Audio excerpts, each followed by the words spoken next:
So with our vocational track, we're going to have to take each case, and kind of go through what's going to be most important for them. And so each kid's going to be independent. Some of them need to take college classes. Some of them are going to need to just have some vocational learning. Some of them are going to need to have direct one-on-one coaching throughout the day as they're beginning their jobs. We just need to find out what they need and help them find a success for what they need and what they want to become. So we start out with some assessments and find out where their skill set is, because we don't want to find them work that they're not going to be able to maintain. And we want to try to find out what their interests are, and then we start out with those assessments.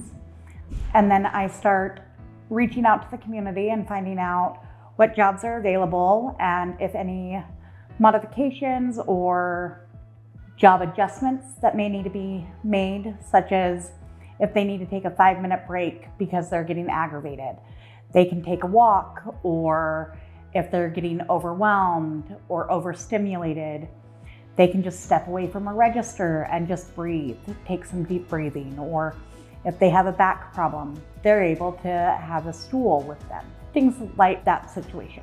So we want to help challenge these kids to work through all of these important life experiences, getting jobs, getting apartments, getting all these kind of things. One of those things is transportation. That's a daily life thing. So using bicycles, understanding traffic, using public transportation, and that can also include getting a driver's license.